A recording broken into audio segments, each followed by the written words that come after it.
اچھا، جو شاہد کو گرفتار کیا گیا تھا، ایک صحافی کو، اور اس کا جو فیصلہ جاری کیا گیا، اس کو 2 روزہ ریمانڈ پر عدالت نے 2 روزہ ریمانڈ پر پولیس کے حوالے کیا ہے۔ وہ جو فیصلہ جاری کیا گیا ہے وہ بڑا ہی اہم ہے، اور میں سمجھتا ہوں کہ یہ انتہائی غیر قانونی فیصلہ ہے۔ ایک صحافی کو اس وجہ سے فزیکل ریمانڈ پر دیا گیا ہے۔ اس کے خلاف ایلیگیشن کیا ہے؟ عدالت اپنی فائنڈنگز میں لکھتی ہے، یہ قمر باجوہ فیملی کے جو ڈیٹا لیک کرنے کا کیس تھا، prosecution has alleged that the accused abetted the FBR officials already arrested and sent to judicial custody۔ جو پہلے گرفتار شدہ FBR کے افسران ہیں ان کے ساتھ یہ اس وقوع میں ملوث تھا۔ In commission of offense, he obtained secret data from FBR officials already arrested and sent to jail, which was subsequently transmitted to one Ahmed Noorani۔ کہ اس نے ایف بی آر کا ڈیٹا لیا ان جو لوگ تھے، ایف بی آر کے افسران تھے، اور اس میں کہا گیا کہ 50 لاکھ روپے کا اس نے دے کے وہ ڈیٹا لیا اور احمد نورانی کو دیا۔ دی prosecution has also raised doubts that the accused has paid illegal gratification for the purpose and he has transmitted this data to unwarranted couriers۔ Thus the allegations are serious in nature, interpretation therefore is necessary, and depriving the prosecution from physical custody of accused of this stage would be fatal for this case۔ The contention that accused has arrested illegally is observed that the statement of co-accused recorded under section 164 CRPC and that of witnesses recorded under section 161 CRPC are unavailable to file wherein۔ اب اس میں کیا ہوا کہ جو پہلے لوگ تھے، جو پہلے گرفتار لوگ تھے، انہوں نے ان کے خلاف سٹیٹمنٹ بھی دی ہوئی تھی۔ انہوں نے کہا کہ جب ان کو، آپ جانتے ہیں کہ ان کو کتنے دن تو غیر قانونی طور پر رکھا گیا اور ان کو جہاں سے گرفتار کیا گیا، پھر وہاں جن لوگوں نے جو کرنا تھا کیا، ان کی 164 کا بیان انہوں نے دیا۔ انہوں نے کہا جی کہ ہم نے اس کو شاہد کو دیا، شاہد نے آگے احمد نورانی کو دیا، اور اس نے وہ ویب سائٹ پر، اور جس کی وجہ سے جو ان کا جو خاندان ہے، قمر باجوہ کا خاندان،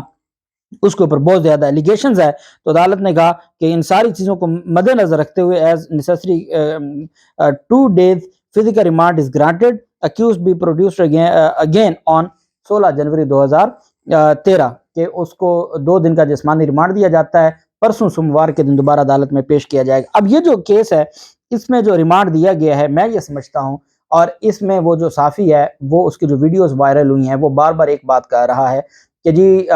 میں ان کو پاسورڈ نہیں دوں گا، بھلے یہ مجھے لٹکا دیں، بھلے یہ مجھے قتل کر دیں، بھلے یہ میری ہڈیاں توڑ دیں، میں اپنے سورسز نہیں بتاؤں گا۔ اس کے اوپر سپریم کورٹ آف پاکستان کی بھی ایک ججمنٹ ہے کہ آپ صحافی سے اس کے سورسز نہیں پوچھ سکتے کہ اس نے یہ خبر کیسے لی ہے۔ ہاں، اگر وہ خبر غلط ہے تو آپ ڈیفامیشن کا کیس کر سکتے ہیں، لیکن یہ نہیں ہو سکتا کہ آپ اس کو ایف آئی اے کے تھرو اٹھوائیں اور اس کے اوپر تشدد کریں اور کہیں کہ آپ اپنا سارا ڈیٹا دیں۔ یہ میرے خیال میں، اور اس کے اوپر آج آپ نے دیکھا متی اللہ جان، اعزاز سید، عمر چیمہ، یہ وہ لوگ جو کل تک جب عمران ریاض خان کو تشدد کیا جا رہا تھا، جب دوسری جانب تشدد کیا جا رہا تھا، عرش شریف جب عدالت میں جاتا تھا تو یہ اس کا مذاق اڑاتے تھے اور اس سے وہاں پر اس طرح کے سوال جواب کیے جاتے تھے۔ اور پھر ہم نے دیکھا کہ شہباز گل کے ساتھ جو کچھ ہوتا رہا، اعظم سواتی کے ساتھ جو کچھ ہوتا رہا، تب تو یہ خاموش تھے۔ اب ان کی بہت غیرت جاگ پڑی ہے، اور اب کاش یہ اس دن آواز اٹھاتے تو آج ان کو یہ سارا کچھ نہ دیکھنا پڑتا اور ایک صحافی کے ساتھ اس طرح کا ظلم نہ ہوتا۔ بہرحال اب یہ ساری چیزیں عدالت دیکھے گی، اور اس میں میرے خیال میں تو یہ تھا کہ یہ معاملہ جائے گا اور اس کو چیلنج کیا جائے گا سیشن عدالت میں، لیکن بہرحال ایسا نہیں ہوا، اور اب ان کو پرسوں عدالت میں پیش کیا جائے گا۔ اب دیکھنا یہ ہے کہ جو آج اس میں چیزیں وہ بتا رہے تھے، اور وہ کہتے ہیں جی کہ میں ان ساری چیزوں سے نکل آؤں گا اور میں ان کو کچھ نہیں بتاؤں گا، کیا پرسوں بھی اس کی یہی باڈی لینگویج ہوتی ہے یا پرسوں تبدیل ہو جاتی ہے؟ وہ دیکھتے ہیں کیا ہوتا ہے۔ دوسری جانب آج لاہور بار کے الیکشن کا میں نے آپ کو بتایا تھا کہ اس کو ملتوی کر دیا گیا تھا۔ پنجاب بار کونسل میں جو وہ وہاں پر عہدیدار ہیں جو پاکستان مسلم لیگ نون کا بیک گراؤنڈ رکھتے ہیں، انہوں نے جلد بازی میں ایک نوٹیفیکیشن جاری کر دیا، کیونکہ 3 بجے 5 بجے الیکشن ختم ہونا تھا، 3 بجے اناؤنس ہو گیا کہ جی الیکشن ملتوی کیا جاتا ہے۔ لیکن جو چیئرمین تھے الیکشن کمیشن لاہور بار، انہوں نے جو اس وقت تک ووٹ آ چکے تھے انہی ووٹوں کو کنسیڈر کرتے ہوئے الیکشن اناؤنس کر دیا، رزلٹ اناؤنس کر دیا، جس رزلٹ کے تحت جو پاکستان تحریک انصاف کے حمایت یافتہ امیدوار تھے رانا انتظار، وہ 3199 ووٹ لیے انہوں نے، جبکہ جو لیگی گروپ کے اعظم نذیر تارڑ گروپ کے امیدوار تھے منیر حسین بھٹی، انہوں نے 2168 ووٹ لیے۔ 1000 ووٹوں کی لیڈ سے پاکستان تحریک انصاف کے حمایت یافتہ رانا انتظار نے شکست دے دی ہے مسلم لیگ نون کے حمایت یافتہ امیدوار اعظم نذیر تارڑ صاحب گروپ کے جو امیدوار تھے ان کو شکست دے دی ہے، اور یہ رزلٹ اناؤنس کر دیا ہے۔ آپ سوچ نہیں سکتے کہ لاہور بار کا صدر پی ٹی آئی، پہلے سپریم کورٹ بار ایسوسی ایشن کا صدر پی ٹی آئی کا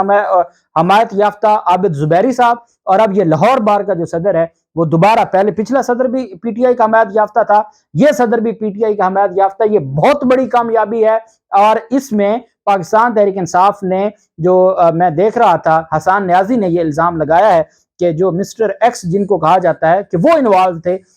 جو نون لیگی جو حمایت یافتہ امیدوار کو جتوانے میں۔ بہرحال یہ بہت بڑا الیکشن ہوتا ہے، اور اس میں بہت بڑی 1000 ووٹوں کی تاریخی کامیابی لی ہے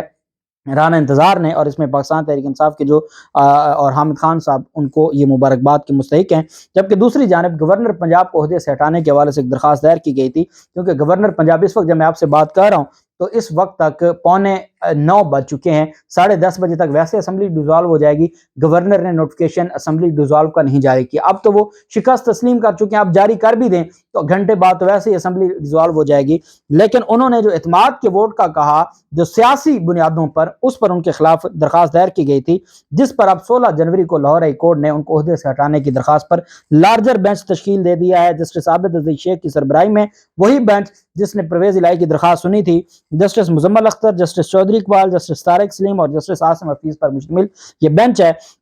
مقامی وکیل شبیر اسماعیل کی درخواست تھی، اور اظہر صدیق ایڈوکیٹ صاحب نے یہ درخواست دائر کی تھی۔ درخواست گزار نے یہ موقف اختیار کیا تھا کہ صدر پاکستان اور وزیر اعظم کو گورنر پنجاب کو ہٹانے کے لیے ہم نے خط لکھا ہے، صدر پاکستان اور وزیر اعظم نے خط کا جواب نہیں دیا۔ درخواست گزار کا کہنا ہے کہ گورنر پنجاب بغیر کسی وجہ کے اعتماد کا ووٹ کا نہیں کہہ سکتے، اعتماد کے ووٹ کے لیے جو ریزنیبل ٹائم ہے وہ نہیں دیا گیا، جاری اجلاس میں ووٹ کا نہیں کہا جا سکتا، گورنر پنجاب کے خلاف کوئی ایکشن نہیں لیا گیا۔ درخواست گزار نے استدعا کی کہ صدر پاکستان اور وزیر اعظم کو گورنر پنجاب کو فوری عہدے سے ہٹانے کے لیے ہدایات جاری کی جائیں۔ چونکہ یہ ایک اہم کیس تھا، یہ ایک رکنی بینچ بھی سن سکتا تھا، 5 رکنی لارجر بینچ بنا دیا ہے لاہور ہائی کورٹ نے گورنر پنجاب کو عہدے سے ہٹانے کے لیے۔ یہ بہت اہم ڈیولپمنٹ ہوئی ہے، اور یہ وہ ساری چیزیں ہیں کہ جو میں یہ سمجھتا ہوں کہ یہ گورنر پنجاب کو اب بھاری پڑیں گی۔ جو پہلے فیصلے میں لاہور ہائی کورٹ نہیں ڈیسائیڈ کر سکی تھی یا ان چیزوں کو روکا گیا تھا، اب وہ سارا کچھ اس میں ڈیسائیڈ ہو جائے گا۔ اللہ پاک پاکستان کا حامی و ناصر ہو۔